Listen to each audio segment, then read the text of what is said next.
Hey, this is Forrest with Concrete Conversations, and I am here at the Sioux Association annual meeting in Nashville, Tennessee. I'm joined by Jim Anspach. Jim, thank you so much for taking a couple of minutes to meet with me. Jim, this is the first show that I've seen you at, the first gathering meeting, and there's got to be some significance to that. I go to a lot of shows. What's so significant about the Sioux Association meeting?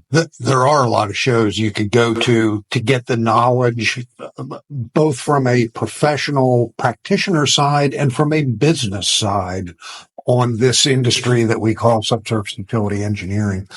The Sioux Association was really created to be the counterpart of the American Society of Civil Engineers, who does training and education of the professional and the engineering team.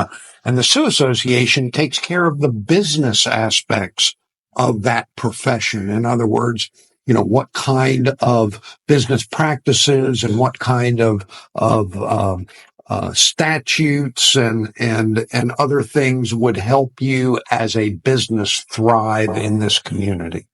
That's fantastic. So how have you seen the association meetings change over the last, when the association meeting started in 2018? Yeah. So about 6 years now? Correct.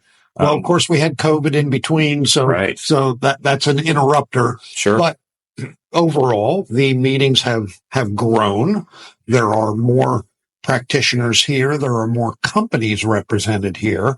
And where these companies and members used to go to get their knowledge, whether that was the Common Ground Alliance or some of the underground utility shows, now they're coming here specifically to learn about this profession where we identify utilities, investigate them, and deal with them for the success of the project.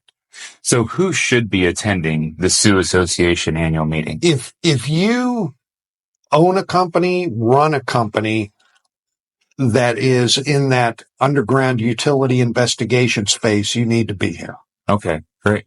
Last question, what do you see for the future of the Sioux Association? What do you hope? Yeah, it's going to continue to grow. I did a study recently at Iowa State where we looked at how many Sioux firms, practitioners are there out there. And there's literally, if you look online, there's thousands of firms out there that say we do subsurface utility engineering. Now, sure. So whether they really do or not, or they do more of the mapping end of things, that's debatable, but it doesn't matter. They should all be here. So I see a potential for a lot of growth.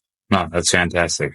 Well, for me personally, as the owner of one of those subsurface utility locating companies, not engineering, but we do underground mapping and things, and that's for me, it's been extremely valuable because I've been in a room. They say that you should surround yourself with the people that you want to aspire to be like, and this is a room full of people who know a lot more than me in just about everything.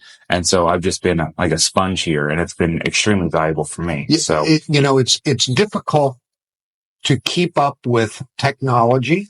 But we've got technology from the geophysics end, but we also have technology from the survey end and from the CAD platform end and things like that. And so just the ability to know what's out there that might help from a technology. And of course, now we have artificial intelligence coming, and we don't really know how that's going to affect our business and how it's going to disrupt things. It may turn out to be good. It may turn out to be bad, but like most things, it'll turn out to be just right once you figure out how to use it. Yeah.